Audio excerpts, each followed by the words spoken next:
te ruego, Dios, que tú hables a nuestros corazones, Señor, a nuestras mentes, Señor, que nuestras vidas puedan ser transformadas por el poder de tu palabra, Señor. Te ruego que me ayudes, Señor, a llevar tu palabra de una manera sencilla, Señor, y eficaz, Señor.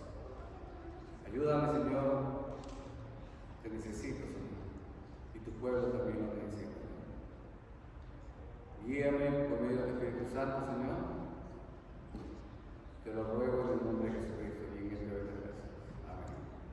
Bien, queridos hermanos, vamos a continuar con nuestro estudio de Efesios. Y bueno, la semana pasada que yo no estuve, se estuvo estudiando el capítulo 5. Recordemos que ya estamos en el andar del cristiano. Después de haber visto las bendiciones grandes que Dios tiene para nosotros, de cuán difícil de comprender son muchas veces, y el Señor nos hace recordar que de dónde nos sacó el Señor, qué fuimos antes de conocerlo. Y después de todas estas cosas que el apóstol ha escrito en su carta, él cambia el tema y nos dice que no solamente es conocer lo que Dios tiene para nosotros, no solamente saber cuán bueno y bendito es nuestro Señor y cuántas bendiciones hay para nosotros, sino que debe haber una vida transformada conforme a lo que Dios ha hecho en nosotros. Y la semana pasada estábamos hablando o este capítulo, el 4, el 5, empieza a hablar de cómo debe ser el andar. Recuerda que nuestro andar anterior, el andar tiene que ver con nuestra forma de ser. El andar nuestro, en nuestra vida pasada, estuvo llena o plagada quizás de, qué sé yo, de borracheras, o de fornicación, adulterio y de muchas cosas, ¿no? De las cuales en estos tiempos, como dice la Escritura, nos avergonzaría hablar de esas cosas. No la hablamos con orgullo. Es más, tratamos de no hablar de esas cosas. La Biblia dice que ni siquiera debemos hablar de esas cosas que son vergonzosas. Por eso es que nunca no estoy muy de acuerdo en contar esos testimonios a vox populi, testimonios de gente que hizo mucho mal. No que yo sea mejor que ellos, pero cuentan y exaltan estas cosas como si fuera algo bueno. Y no, en realidad no. Lo único que debemos exaltar es a la persona de Jesucristo. Es lo que hace la Escritura, exaltar lo que Él ha hecho con nosotros. Y vimos la semana pasada cómo el Señor quiere que nuestra vida sea transformada en el hablar. Hace mucho énfasis, hermanos. Y esto es importante para nosotros porque a veces sí, descuidamos. Perdemos mucho tiempo en conversaciones que no edifican, que no traen ningún beneficio ni para la iglesia ni para la vida personal. Y habla de que debíamos dejar, dice que las palabras deshonestas de nuestra boca, las palabras deshonestas, o sea, las vulgaridades, las truhanerías también. Para los que no saben lo que son las truhanerías, son esas conversaciones vulgares. Vulgares, esas conversaciones que son de doble sentido, que nos causan como una gracia, dice que eso, como ciertas burlas, esas conversaciones, dice que también debemos abandonarlas. Es la parte que Pablo está diciendo. Ok, te puedes enojar, vimos la semana pasada, sí, porque Dios es un Dios que también se enoja, pero no se ponga el sol sobre vuestro enojo, es decir, que no termine el día y yo siga molesto, que no guarde rencor, es lo que está diciendo. Y entonces es una nueva naturaleza que solamente por el poder de la palabra se puede hacer. Ahora bien, hoy vamos a estudiar la parte final del capítulo 5 y parte del 6, si Dios lo permite. Y empieza desde, yo creo lo leímos en la semana pasada cuando dice en el verso 5:15, dice: mirad cómo con diligencia cómo andéis, no como necios sino como sabios, aprovechando bien el tiempo, dice, porque los días son malos. Por tanto, dice, no seáis insensatos, sino entendidos de cuál sea la voluntad del Señor. Y a partir del 18 dice algo interesante, dice: no os embriaguéis con vino, es decir, no os emborrachéis, es lo que está diciendo, en lo cual hay disolución, es decir, desenfreno. Es verdad que cuando nosotros estamos en nuestro sano juicio, sin bebida, nosotros estamos cuerdos. Pero cuando empezamos a beber, es probable que hagamos cosas que en nuestro sano juicio no lo haríamos. Eso es disolución. Nos volvemos libertinos. Es decir, el vino toma control de nosotros. Y basado en el apóstol, basado en esto de cómo el vino puede tomar control de nosotros y hacernos, si somos bastante tímidos, que no cantamos, hacernos cantar, ¿sí? Gritar. Si no somos cobardes para una pelea, nos volvemos valientes si queremos pelear. O sea, ¿por qué? Hay algo que nos impulsa y nos motiva. En este caso es el vino. Pero Pablo dice algo diferente a esto que debemos hacer, cambiar. Dice así: no os embriaguéis o no se emborrachéis con vino, en lo cual hay desenfreno, disolución, ¿sí? Sino que antes bien, o sea, por el contrario, sed llenos del Espíritu. O sea, es la misma palabra, ser gobernados o dirigidos por el Espíritu de Dios. Esta palabra lleno del Espíritu se ve mucho en el libro de los Hechos. Lucas lo expresa muchas veces y tiene que ver bastante con personas que no tenían la capacidad para hacer ciertas cosas, pero cuando eran llenas del Espíritu, tenían el valor, en este caso, en el libro de los Hechos, para predicar la palabra con autoridad, para enfrentarse a políticos que estaban buscando la vida de los hombres o hacerlos callar, y ellos se levantaban con gran valor a expresar las verdades de Dios y la obra de Jesucristo en sus vidas. Ellos testificaban esto con gran poder y con gran valor. ¿Por qué? Porque estaban llenos del Espíritu Santo. Y es lo que está diciendo, es lo mismo. Así como el vino puede gobernar al hombre, déjate gobernar por el poder del Espíritu Santo para transformarte en otra persona. Y esto da un resultado, ¿no? Así como uno cuando se embriaga, se desenfrena, se desinhibe y empieza a hacer cosas que, como le dije hace un momento, en su sano juicio no lo hace, no es capaz de hacerlo. Así, el Espíritu Santo, cuando nos llena, también nos va a hacer que tengamos acciones en nuestra vida, y eso es de lo que quiero hablar en esta tarde. Porque hay 4 cosas que suceden cuando somos llenos del Espíritu Santo. Así que, ¿está listo para aprender esto? Miren, dice así en el verso: ¿cómo es esto de hablando entre, si usted está conmigo en el 5:18, dice, en el 19, dice, hablando entre vosotros con salmos, himnos y cantos espirituales, cantando y alabando al Señor en nuestros corazones? Aquí hemos sacado 3 acciones que suceden producto de una vida llena del Espíritu Santo. ¿Cuáles son? La primera de ellas dice, hablando. ¿Y qué es lo que habla? Salmos. Hablar de los salmos. Ustedes han notado que nosotros leemos los salmos. Esa es parte de la vida llena del Espíritu, hermano. Hablar de los salmos. Es parte de la comunión entre los hermanos. Ahora bien, dice que hablar de los salmos con himnos. Cantamos himnos, como el que cantamos hoy. Cuán grande es Él, es un himno, ¿sí? Y cánticos espirituales, como los cantos que cantamos, cantos que salen. Es decir, nuestra vida, hermanos, llena del Espíritu Santo, nos quiere hacer cantarle a Dios. Y esto nos enseña una cosa también. Salmos, himnos, cánticos espirituales. 3 tipos de formas de cantos, hermanos, diferentes. Quizás al que no le gustan los salmos puede cantar himnos, al que no le gustan los himnos, los cánticos modernos, los que escuchamos, los cánticos espirituales. Es decir, no hay una forma que demanda, hay para todos los gustos aquí. Lo cierto es que canta el corazón del creyente lleno del Espíritu, canta al Señor con gozo. No importa la situación en la que esté, le canta al Señor. Con himnos, con salmos o con cánticos, pero le canta.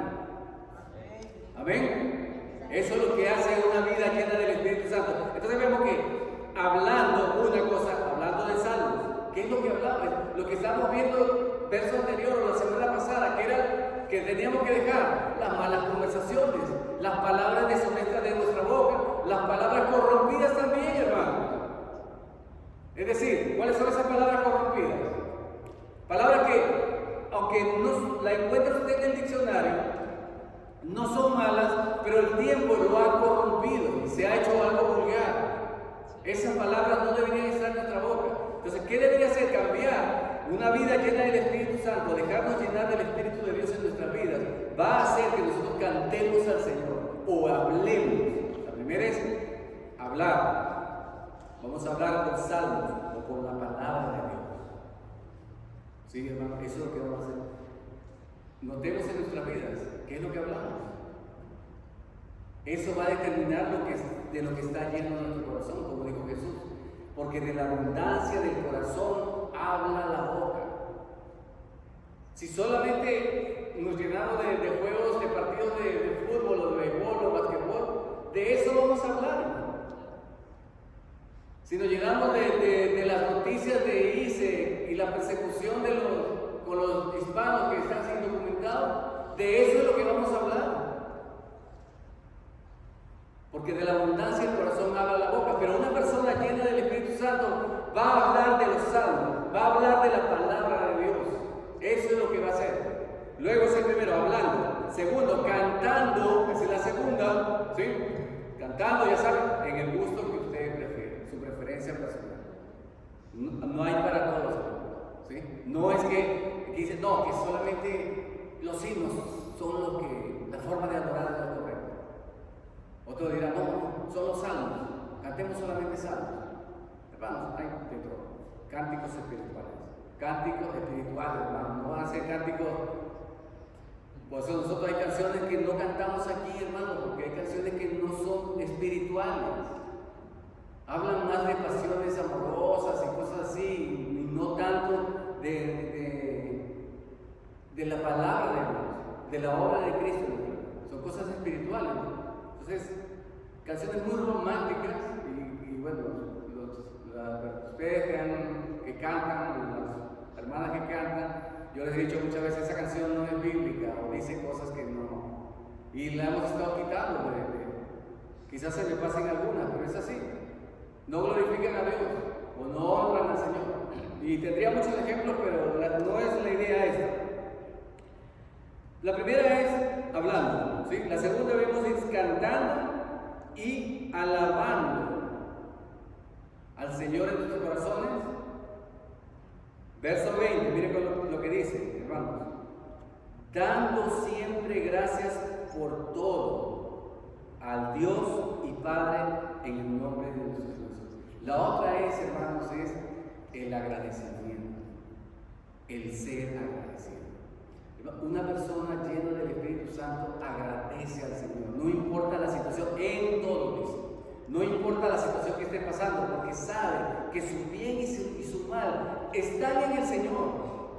La vida del Señor está de uno, está en control de Dios, como lo dijo Job. Hermano, Job había perdido sus bienes, perdió sus hijos, murieron, sus riquezas, todo lo perdió en un día.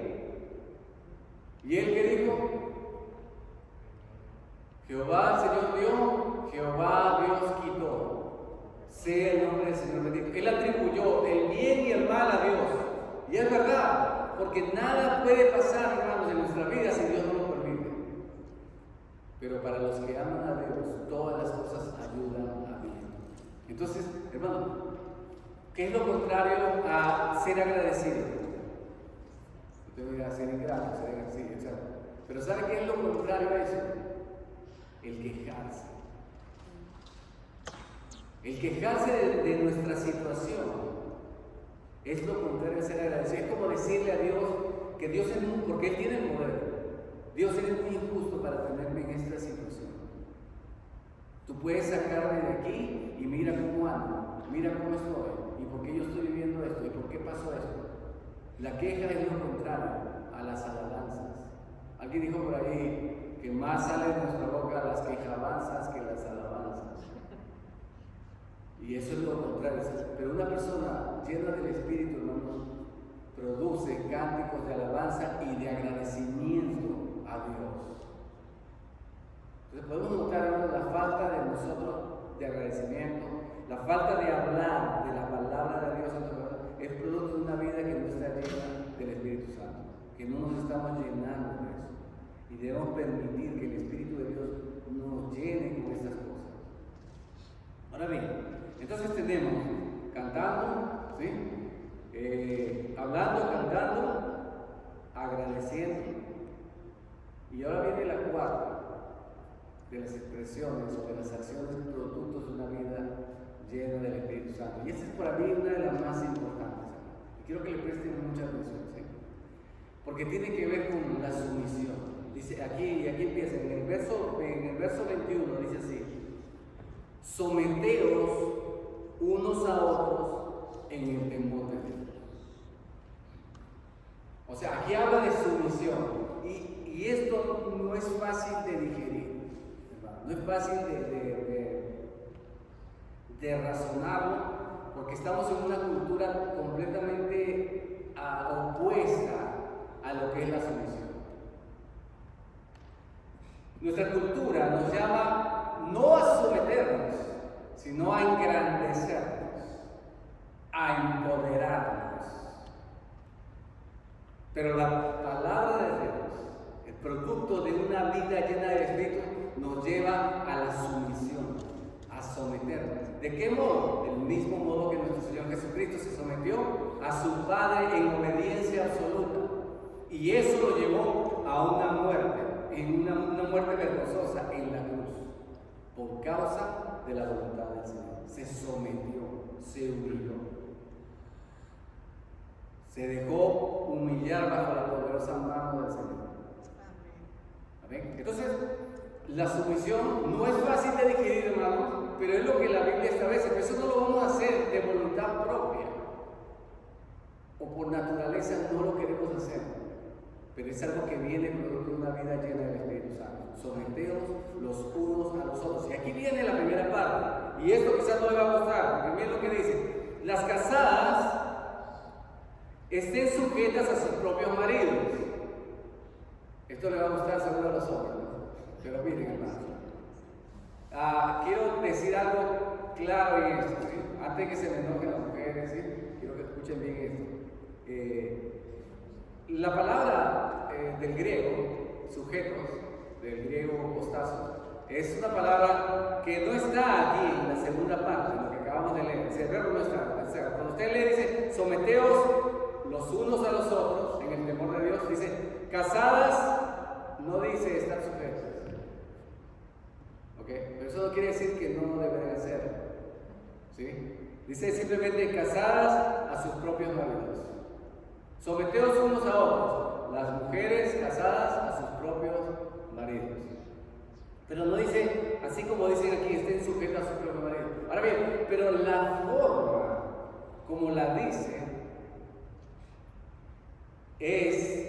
no es un imperativo. O sea, no me gusta hablar de gramática mucho, no me gusta, pero para decir un imperativo es una orden, ¿sí? Esta no. Esta es una forma de hablar, es opcional, es decir, que requiere la voluntad de la persona. No le está diciendo a las mujeres: sométanse a su marido como una orden, ¿no? Sino por el contrario, es sométanse voluntariamente. Es un acto de voluntad. Y eso lo hace producto de una vida del Espíritu. Y es la primera y la orden va a empezar así, porque va a hablar de la sumisión de todos, se sometió los unos a los otros. Y va a empezar hablando de quién primero, de las personas que tienen menos poder, se podría decir, o en aquel tiempo tenían menos poder. Va a hablar de las casadas, es decir, las mujeres que estaban bajo su marido. Va a hablar sobre los niños sujetos a sus padres, sometidos a sus padres. Y va a hablar de los esclavos, aquellos que tienen amos. Tres tipos de personas que estaban sujetos a servidumbre, o estaban sujetos a mandatos o a obediencia, a los cuales el salmista o el escritor dice que deben someterse, y para nadie es fácil. No es fácil para una mujer someterse a su esposo. No es fácil para los hijos someterse a sus padres. Y no es fácil para los trabajadores o los esclavos someterse a sus jefes. Pero es lo que Dios demanda y es producto de una vida en el Espíritu de Dios. Es imposible para nosotros hacerlo de nuestra naturaleza pecaminosa. ¿Por qué? La rebelión está ligada a la del niño. El niño no quiere obedecer a sus padres. El amo no quiere obedecer a la amo. Y la esposa no se quiere sujetar al marido. ¿Ok? Ahora bien, entonces, en lo que dice que casadas están sujetas a vuestros maridos. ¿Ok? O sea, someteos a vuestros maridos. ¿Por qué? Da una razón aquí. Porque el marido es la cabeza de la mujer. Se dice, hey, esto está feo, miramos, esto es muy patriarcal, mucho del pasado, ya la cosa ahorita estamos, mujeres y hombres todos somos iguales. Y sí, la verdad es que es así, la Biblia dice, desde el principio fue así. Desde el principio cuando el Señor creó, dice, y creó Dios al hombre, varón y hembra los creó. Ahí está la igualdad, varón y hembra. Ahora, ¿son iguales? Sí. Pero el pecado trastornó todo esto, porque después del pecado, dijo el Señor a la mujer que ella, su deseo sería para su marido. Y entonces siempre ha habido un gobierno y una lucha entre el hombre de sujetar o de hacer a su mujer sumisa. Y la mujer siempre está lidiando para no caer en eso. Y eso va a ser producto del pecado. Ahora, pero cuando venimos a Cristo Jesús, y entendemos que el propósito, la voluntad de Dios es buena, agradable y perfecta, las mujeres, los niños y los siervos se someten voluntariamente, porque saben que eso es para su propio bien. Porque dirá alguna de ustedes, yo no me voy a someter a un marido que me golpea, y tiene toda la razón, hermano, de verdad. Dios dice de su palabra, la Escritura, que la hermana no está sujeta a la esclavitud. Jamás. No, eso no habla la Escritura.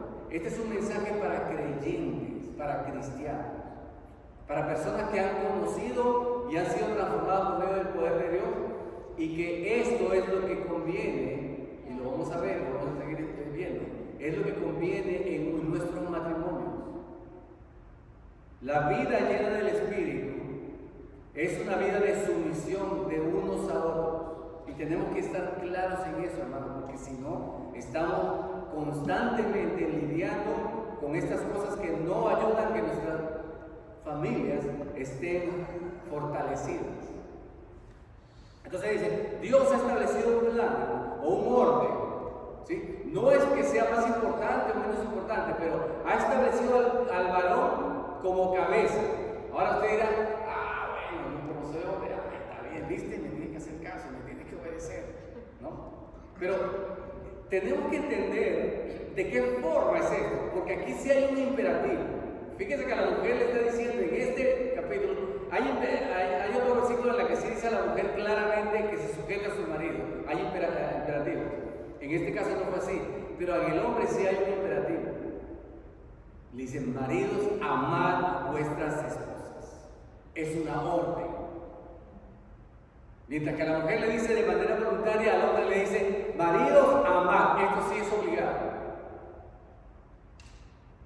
Entonces, pero Dios estableció al varón como cabeza. Así lo hizo el Señor. Y Dios quiere, para que las cosas funcionen, que nosotros conozcamos ese principio. Porque el estar fuera de la voluntad de Dios, hermano, es lo que trae tantos conflictos y tantos problemas.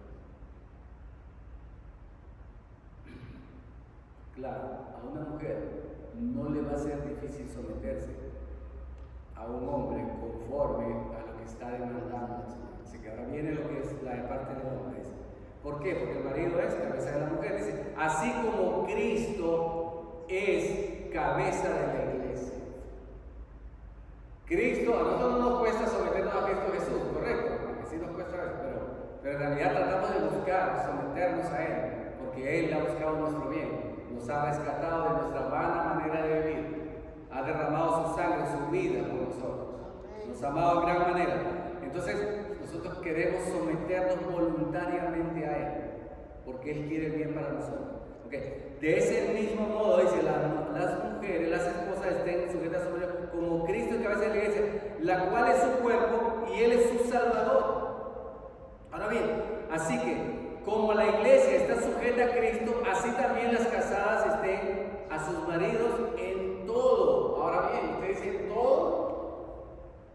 ¿Yo cómo voy a obedecer a alguien que me está haciendo daño o me está lastimando? Ok, no es así, hermano. Hay que obedecer en el Señor. Es decir, cuando lo que su esposo le está pidiendo es algo para en el Señor, es decir, conforme a la voluntad de Dios. Porque si le va a pedir que se lance de un precipicio, usted no se va a lanzar. O si le va a pedir cosas que haga cosas que usted en contra de su voluntad, no la va a hacer. Para satisfacer solamente cosas personales, egoístas, deseos personales. Hay hombres que hacen trabajar a sus mujeres para ellos vivir tranquilos. O sea, no es el estándar, ¿no? Ahora vamos a ver cómo debe ser un hombre cristiano lleno del Espíritu Santo. Veamos así, dice: maridos, amad a vuestras mujeres. Como le dije, este es un imperativo, es una orden. Amad a vuestras mujeres, ¿cómo? Así como Cristo, dice, amó a la iglesia. Esa es la forma. Ahora bien, Jesús enseñó una forma. Cuando uno dice, bueno, yo soy cabeza, sí, tú eres cabeza, pero ¿cómo fue la forma de cabeza que nos enseñó Jesús? ¿Cuál fue el modelo? Fue aquel que se ciñó. ¿Sí? Se ciñó aquí, la cintura, y le lavó los pies a sus discípulos. Y le dijo: los gobernantes de este mundo, los hombres de este mundo, dice, se apoderan o se enseñorean de las naciones. Mas no será así entre vosotros. Si alguno quiere ser mayor, será un servidor del otro. Esa es la forma de ser cabeza en el hogar del varón. No es yo soy el jefe, yo aquí mando y aquí se hace lo que yo digo. No, es un servidor que busca el bienestar de su esposa. Miren lo que dice. Dice, quien se entregó a sí mismo. O sea, un marido, hermano, conforme a las Escrituras, se entrega todo su ser. ¿Para qué? Para su esposa, por el bienestar de su esposa, para santificarla, dice, habiéndola purificado en el lavamiento del agua por la palabra. O sea, la obra de Cristo que hizo por su iglesia, que se entregó a sí mismo. Esa debe ser la característica de nosotros, los varones, como cabeza para nuestras esposas. Y es una demanda alta, hermano. No es solamente poder, sino que es un llamado al servicio. Esta autoridad, el ser cabeza, es un llamado al servicio del varón por el bienestar de su mujer, por el cuidado. Me gusta la palabra que usa, dice, a fin de presentársela a sí mismo. Hermano, ¿para quién es el provecho? Cuando usted trata bien a su esposa y busca lo mejor para ella, ¿para quién es el provecho? Para uno mismo. Porque usted va a tener, bueno, ese dicho es bastante verdadero, que es americano, ¿lo han oído? Happy wife, happy life, ¿sí? ¿Sí lo han escuchado? ¿No lo han oído? Bueno, sí, es, o sea, mujer feliz, hogar feliz, hermano. Es así. El beneficio es para nosotros mismos. Entonces dice que el hombre, dice, los maridos deben amar a las mujeres como a sus propios cuerpos. Dice, el que ama a su mujer a sí mismo se ama, porque nadie aborreció jamás a su propia carne, sino que la sustenta y la cuida, como también Cristo a la iglesia. La sustenta y la cuida. Es una metáfora, ¿no? En el original es cuando usted agarra, bueno, usted no, sino los polluelos, los pájaros, agarran a sus crías y le dan de comer mientras está en su nido, la sustentan hasta que ellos sean maduros y puedan conseguir su alimento por sí mismos. Y la otra también tiene que ver con, dice, y la cuida, tiene que ver con cuando los calienta, para que no, el frío no los mate, ¿no? Esa es la forma de un pájaro que cuida a sus crías. Esa es la metáfora que pone aquí. Dice así, porque nadie abusa su carne, sino que la sustenta y la cuida, le da alimento, le da el calor que necesita. Como también, o sea, del mismo modo que Cristo a la iglesia. Ese es, hermanos, lo que nos enseña la Escritura, de lo que es ser cabeza, de lo que es ser un marido. Ahora, cuando un marido es así, hermano, a la mujer no le es difícil sujetarse, porque entiende que su marido solamente busca el bienestar de ella. Bien, hermanos, esa es la primera parte. La sumisión en el hogar empieza con una mujer que se somete a un esposo que en realidad busca el bienestar de ella. Nada más, solo el bienestar. Ahora bien, dice así, verso 32, por esto dejará el hombre a su padre y a su madre, se unirá a su mujer y los dos serán una sola carne. Grande es este misterio, mas yo digo esto respecto de Cristo y de la iglesia. Es decir, aquí él dice, aquí hay un misterio. Esto de la iglesia es, el matrimonio y la iglesia es algo que en realidad, ¿cómo le digo? Tienen una relación. ¿Cuál es? Bueno, el matrimonio es un pacto. Es un pacto entre dos personas. Y lo mismo es lo que ha hecho el Señor para con nosotros. Un pacto. Con su iglesia hizo un pacto de guardarla y de transformarla. Murió por ella. Es un pacto, una señal de pacto. ¿Recuerdan desde el principio cómo Adán, cuando le entregan a Eva, antes de que se la entreguen, ¿qué pasó? Dice que el hombre estaba solo. Y dice que el Señor abrió su costado y le sacó una costilla y de ahí sacó a la mujer, ¿cierto? Así mismo ha pasado con nuestro Señor. Cuando Él fue crucificado, Él fue abierto su costado. Y con su muerte nace la iglesia.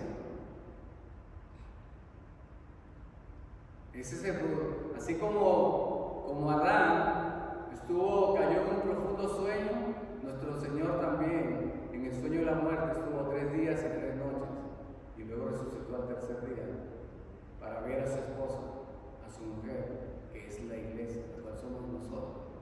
Ese es el misterio que está diciendo. Todo esto del matrimonio tiene que ver en la relación de Cristo para con nosotros.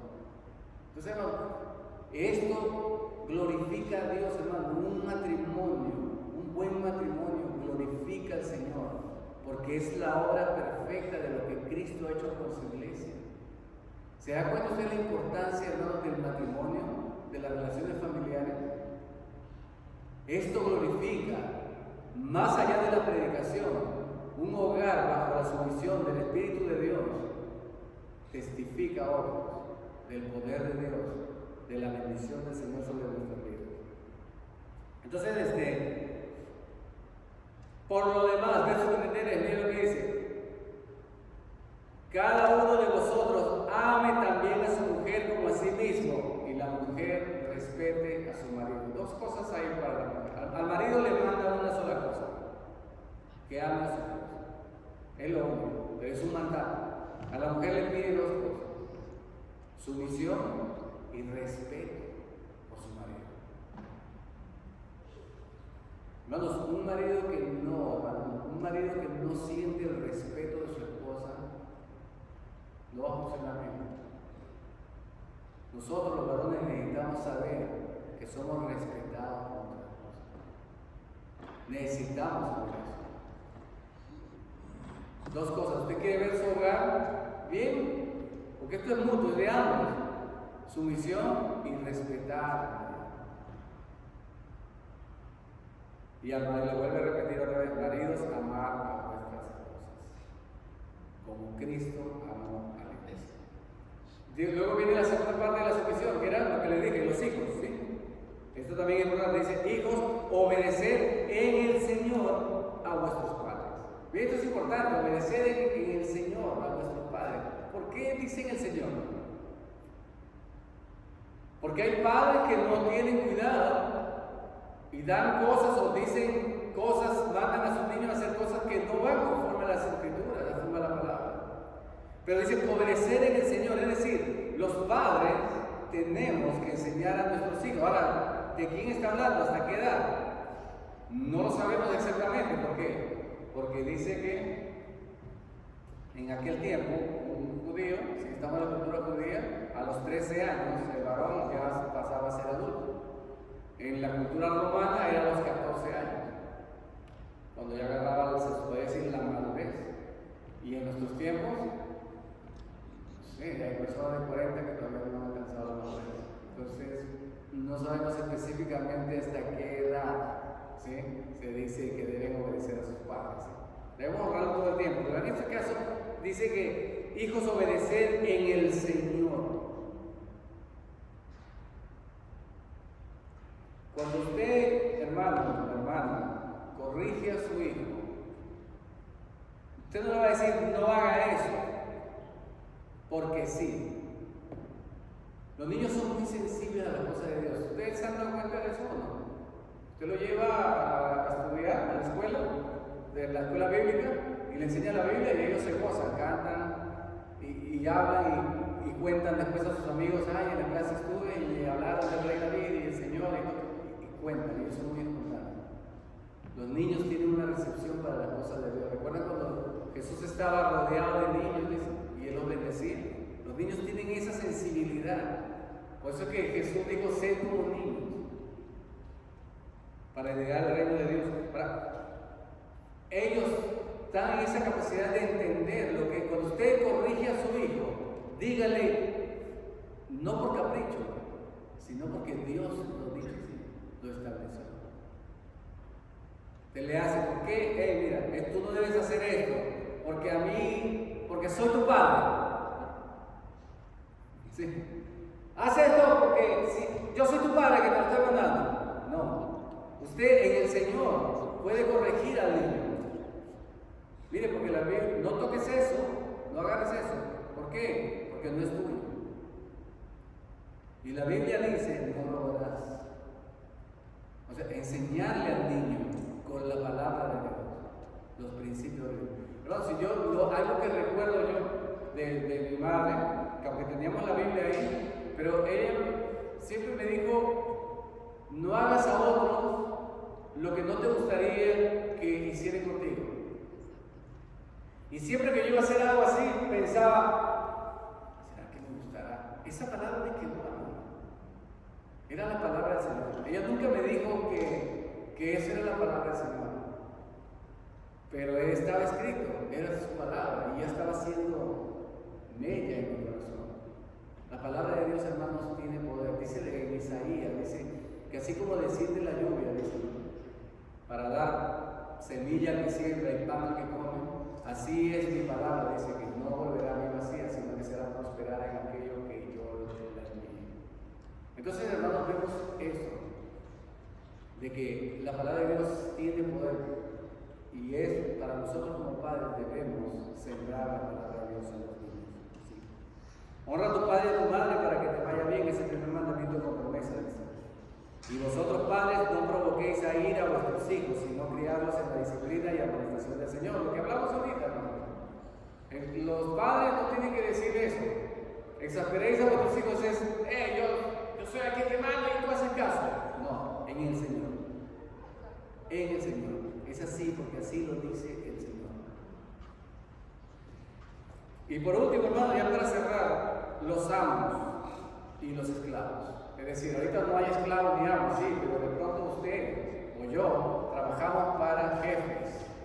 Algunos son pesados y otros son amables, no todos son iguales. Pero ¿qué nos dice la Escritura? Dice que nosotros debemos servir no como al ojo. Sirviendo, dice, no sirviendo al ojo como los que quieren agradar a los hombres, sino como siervos de Cristo, de corazón, haciendo la voluntad de Dios. Como cristianos, hermanos, si estamos trabajando para alguien, debemos trabajar no para que nos sino para glorificar a su Señor Jesucristo. Amén, hermano. Entonces, voy a terminar con eso, porque ya se me hizo largo la hora. Pero quiero decirles, hermanos, que el producto de una vida llena del Espíritu Santo va a redundar en una vida de sumisión, de cántico, de agradecimiento y de hablar, un cambio en nuestro hablar, un canto en nuestro corazón, alabanzas, agradecimiento y en sumisión en nuestro hogar, los unos a los otros. Los hijos se sujetan a sus padres, las esposas a sus esposos, los esposos aman a sus esposas y se entregan a sí mismos por ellos. Ese es el producto de una vida llena del Espíritu. Ahora usted me dirá, ¿y cómo logro eso? ¿Cómo logro una vida llena del Espíritu? Colosenses lo dice bien sencillo: la palabra de Cristo mora en abundancia en nuestro corazón. Amén, hermanos. Solo la palabra de Dios es lo único que nos va a llenar de la presencia del Señor. Señor, te doy gracias por tu palabra, Dios, que es la que nos limpia y nos santifica, Señor. Te ruego, Señor, de que esta palabra llegue a nuestros corazones, Señor, y que pueda dar frutos, Señor, a 100, a 30, 60 y hasta 100 por uno. Te ruego, si hay alguien aquí que no cree, que no ha aceptado la gracia del Señor, quiero decirte, amigo, hermana, de que Dios quiere todo el bien para ti. Y ese bien está en la persona de Jesucristo. Solo Cristo puede transformar tu vida. El aceptar con fe la salvación en Cristo Jesús es lo único que puede transformar tu vida, transformar tu hogar. Y todo tu bienestar está ahí. Eso no quiere decir que no vas a pasar problemas ni dificultades, porque hay una lucha y una batalla fuerte contra el pecado, contra el enemigo, y lo vamos a ver la siguiente semana, que esto no es fácil, es una lucha y una batalla. Así que, hermanos, te presento eso, que medites que la salvación está solamente en Cristo Jesús, y lo único que tienes que hacer es decir: Señor, yo acepto tu salvación, quiero esa nueva vida, porque estoy hastiado de esta vida de pecado. Amén, hermano. Gracias de verdad, Señor, por su palabra, en el nombre de Jesús. Amén. Quiero invitar a nuestro hermano Julio, que está encargado de recoger los diezmos y las ofrendas.